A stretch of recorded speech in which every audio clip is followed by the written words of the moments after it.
I think I was getting visions. I don't know if they were thoughts or visions, especially when we were at the end of the meditation, when you were saying that, whatever the awareness is with you, can you just retain it and come back to the present state? At that point in time, I think I was visualizing some signs like mandala kind of signs, or maybe I was looking at somebody's eyes. So I was kind of confused that whether they are vision or my awareness or their simple thoughts. So I think at this point in time, my question to you is probably my idea about awareness is a bit messy now because I'm not able to understand what exactly is awareness. Is it my thoughts or the vision I was getting? What exactly it is? If you can just explain it. Of course. So, with respect to awareness, it's unique for every person, and it's also unique in terms of the depth of awareness.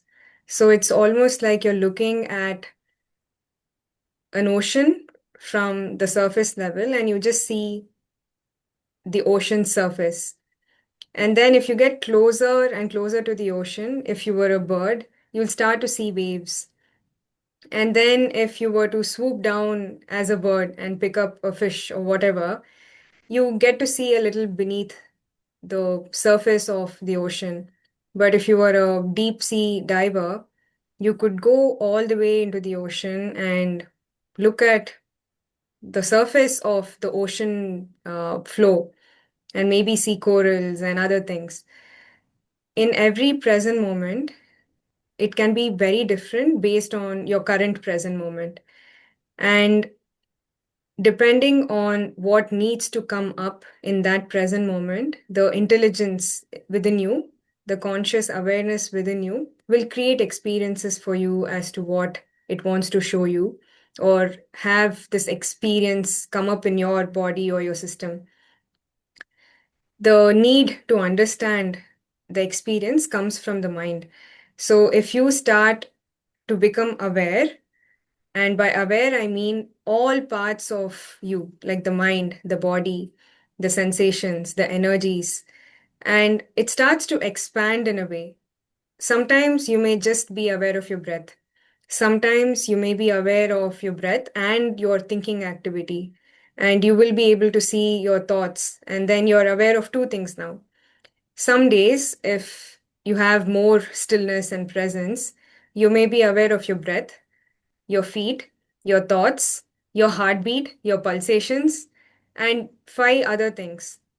On another day, you may be aware of this jerky feeling, the sensation moving up and down your spine, your breath, your heart, the thoughts, and then you may have other visions. And these visions could be, like you mentioned, mandalas or geometrical signs and colors, sometimes non physical beings. And it can the universe is so vast and so intelligent that we can't really write a book and say these are the different types of awarenesses a person can have. Although people have done that, there are many books and scriptures saying the different types of samadhi, the different types of cosmic experiences. So much can happen with just awareness. And the goal of presence is to not get carried away by them. And that is true presence. Even when you're seated and you're present of your breath and just a couple of things here and there, the most cosmic experience or an enlightenment experience or a grand samadhi experience may get you closer to this feeling of oneness with God. But that is also an experience that arises in the present moment. The next minute, you may hear a dog barking, and that is your present moment now. The mind likes to create stories and it likes to fixate on these experiences because it's looking for juicy things, it's looking for drama, it's looking for fun stuff. And then the mind has a story to tell now. Oh, you know what happened when I was meditating? I became one with God, and now I am God. So the mind now takes on this identity and says, I'm so spiritually advanced. I'm so aware now. So all of this activity is the mind, and becoming aware of that is also presence. So this underlying awareness is including everything. It's almost like imagining you as the sky, and there are different clouds. Clouds will keep coming and going. There are experiences, sounds, sensations, energies. Some days they may be thunder and lightning and dark, gloomy clouds, emotions of, you know, great sadness. All these things happen in the sky. And if you are simply aware, oh, today it's not a bright sunny day, you accept it. And you know that in the next present moment, it may or may not be there, but you're not attached to it.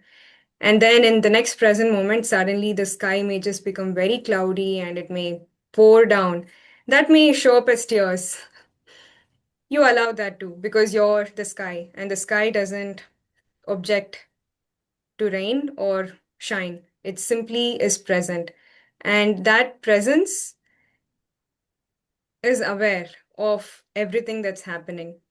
And when the mind gets involved, it wants to make sense of everything. And sometimes we can allow the mind to go into that rabbit hole and try to figure out, okay, what did that vision mean? Was I having a premonition? Was I, having an experience of oneness with God? The mind does do those things, but becoming aware that the mind is doing that is the key of being present in the present moment. Hmm.